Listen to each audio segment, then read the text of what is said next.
Bonjour Tania Angelova et bienvenue au Pavillon des Arts et du Patrimoine de Châtenay-Malabry, dans lequel vous auriez dû exposer du 12 au 30 janvier avec votre collaboratrice Laurence Schlim sur une exposition intitulée Fil sur noir. Malheureusement, le contexte fait que vous ne pouvez pas exposer, mais vous nous avez fait la gentillesse de venir nous montrer un petit peu votre travail. Alors, est-ce que vous pouvez nous parler un petit peu de vous, votre parcours, comment est-ce que l'art est venu jusqu'à vous? Oui, d'abord bonjour et merci pour cette invitation. C'est une belle provocation pour moi pour savoir monter la série. Je suis d'origine bulgare et je suis arrivée en France après une bourse internationale d'art. Les études, j'ai fait en Bulgarie, collège et lycée d'art et après beaux-arts en Bulgarie. Une chose qui est typique pour moi, c'est la matière. Je travaille avec la matière, même si c'est sur des tableaux, la matière ressort toujours. Je travaille en série et cette série spécialement présentée ici, elle est sur la soie sauvage. La soie qui est une matière noble pour moi, avec son couleur blanc cassé, avec cette transparence typique. Et voilà, la soie qui est une matière noble avec ses couleurs blanc cassé et transparent. Ça me donne la possibilité de faire des recherches sur la transparence et la lumière par la matière. Une chose qui est vraiment importante depuis toujours chez moi, c'est le fil noir. Donc le fil noir, il existe quasiment dans toutes mes séries. Donc le fil noir qui est du coton, qui rajouté sur la soie sauvage, ça donne un autre aspect de couleur noir. Le noir, c'est l'absence de couleur. Et cette matière du coton, elle me donne une richesse de noir qui ne peut pas exister avec le pigment. Le rythme cousu et le geste fait avec chaque perce de la matière, ça me donne une autre richesse laquelle on peut rajouter dans mon univers. Donc c'est quelque chose fait exprès. Et qu'est-ce qui vous inspire? Est-ce que vos œuvres représentent quelque chose en particulier? Je laisse les gens imaginer les choses. Chacun imagine tout ce qu'il veut. Mais pour moi, les choses sont purement abstraites. Purement les émotions et mon vécu qui ressort d'un coup sur un tableau, lequel j'essaie de maîtriser. Comment il a dit Gerhard Richter, chaque paysage est enfin une émotion, une représentation abstraite de la réalité. Donc on revient, même si on parle de la nature, on revient toujours vers l'abstrait pour remonter le questionnement vers chacun. Où peut-on vous trouver prochainement si nous souhaitons découvrir vos œuvres, Tania? Si tout va bien, au mois de mars, j'aurai 2 expositions à Paris.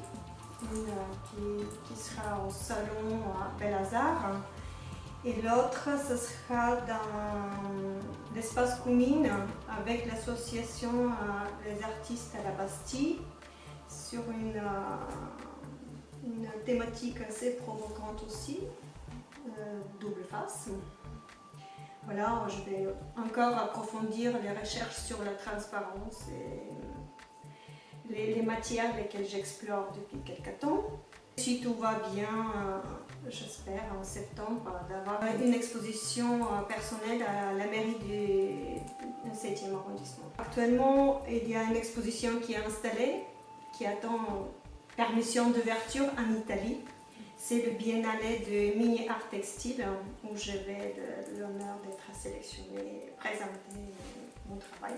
Eh bien, félicitations. En espérant qu'en fin janvier, ce sera fait. Et en espérant qu'on va pouvoir réaliser cette exposition dans un an, donc le rendez-vous est là. À Châtenay-Malabry. À cette même période, au Pavillon des Arts et du Patrimoine, on croise les doigts. Exactement. Très bien. Merci beaucoup pour cette interview et on vous retrouve tout à l'heure avec votre collaboratrice Laurence Schlim. Merci. Tania Angelova et Laurent Schlim, bonjour. Bienvenue au Pavillon des Arts et du Patrimoine. Vous deviez exposer ici du 12 au 30 janvier sur l'exposition Fil sur Noir. Est-ce la première fois que vous travaillez ensemble? Comment vous vous êtes découvertes l'une et l'autre?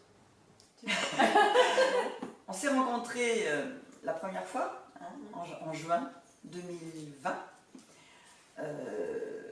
grâce à Anne Meffred, la galerie Cour des artistes à Vissou. La programmatrice De l'exposition.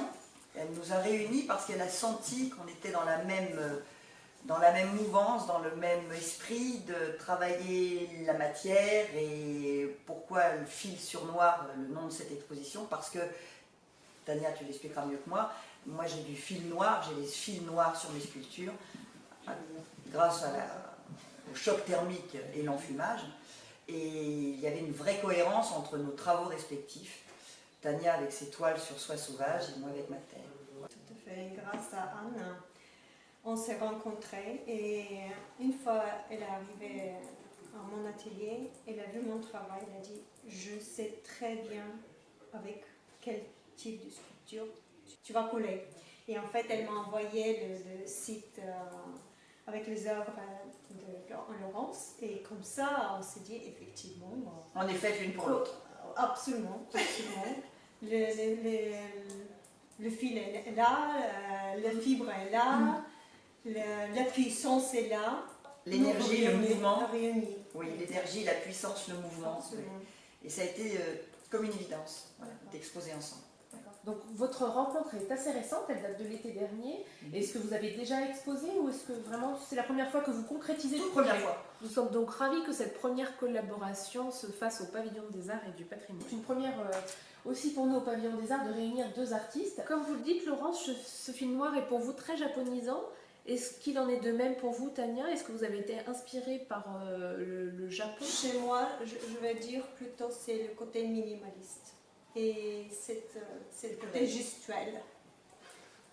Le geste est assez important dans la création de mes œuvres. Il faut trouver la bonne énergie, le bon moment et réagir. Et savoir s'arrêter, bien sûr, après. C'est pas facile. C'est pas facile, mais il faut le savoir. En tout cas, jusque-là, vous vous êtes bien entendus. Est-ce que vous avez d'autres projets en commun si la situation... Pourquoi pas, on va aller prendre un café après l'interview, puis on va en parler. Déjà, en espérant qu'on va réaliser ce projet dans un an. Déjà, on croise les doigts. Dans les bonnes conditions, et après, on peut planifier. Dans tous les cas, on trouve une complémentarité dans vos œuvres, car vous utilisez des matériaux différents, des matériaux organiques tels que le coton, le fil, la soie sauvage, et vous, l'émail, la céramique, la terre. Cette harmonie finalement qui a pu se créer, on espère bien la retrouver l'année prochaine, à peu près au même moment, donc en janvier. On croise les doigts. Voilà. En tout cas, merci. Vous êtes donc effectivement deux femmes avec vos deux univers, vos deux sensibilités. Et c'est vrai que finalement, même si chacune vous avez votre fil noir, et bien là, on a l'harmonie d'un seul fil qui est plutôt réussi. Donc on espère vraiment vous retrouver l'année prochaine ici au Pavillon des Arts et du Patrimoine de Châtenay-Malabry. Merci. Merci à vous.